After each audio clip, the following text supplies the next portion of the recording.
多謝咧，即係大家都係聚首一堂，係嚟到即係討論呢個嘅戲劇，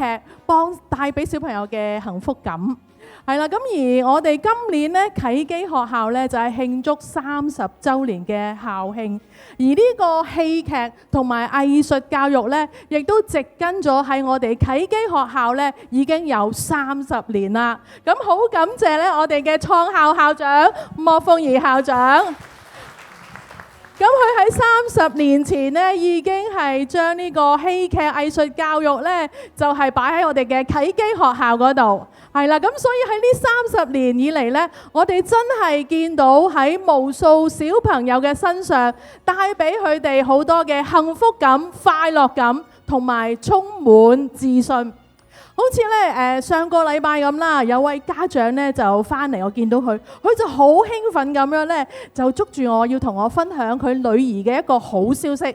咁佢嘅女兒咧，而家就喺協恩中學咧，就讀緊中5。佢啱啱咧就贏咗一個大獎，就係呢個最佳嘅導演獎。咁所以咧，佢好開心，因為咧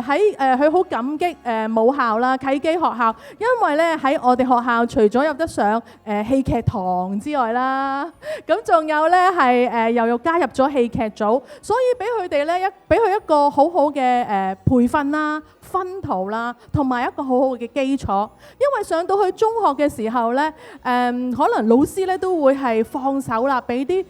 同學仔自己去做噶啦。咁正因為咧佢有呢個咁好嘅基礎咧，所以佢發揮得好好，所以咧佢就好感激學校啦。其實呢個家長咧亦都分享到咧喺佢嘅小朋友咧做導演噶嘛，佢覺得咧哇真係唔簡單，因為咧睇見佢嘅小朋友佢嘅女兒身上面，除咗做導演之外咧，佢嗰種嘅領袖才能，去指揮所有人，同埋正如頭先莫博士所講嘅佢嘅溝通能力啦，同人合作，佢非常之嘅感動。咁我相信咧呢個只係我哋眾多例子嘅其中之一，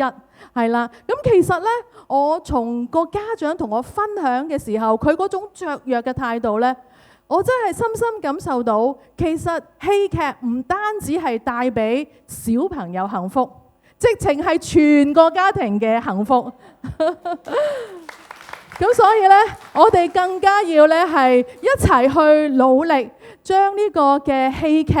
帶俾我哋嘅小朋友，帶俾每個家庭，甚至乎整個社會呢一種嘅幸福感。咁而咧，我哋今日咧就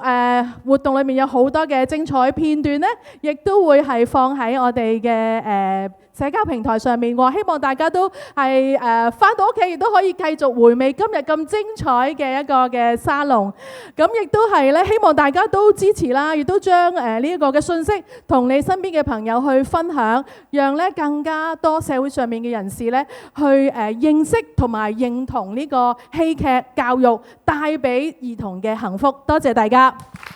不過咧，就容許我咧就要再講多少少嘢，就係咧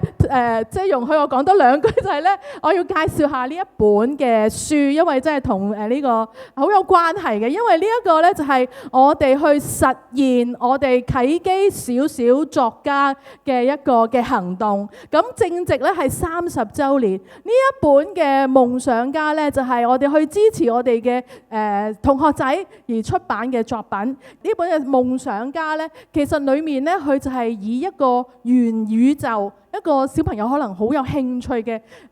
一個題目去做一個嘅主題。咁然之後咧，佢哋就好認真咁去搜集資料啦，然之後就去創作，亦都加入自己嘅寫作嘅風格啊而成嘅。咁都希望咧各位在場人士咧係多多支持我哋啟基同學嘅呢個嘅小説創作。多謝大家。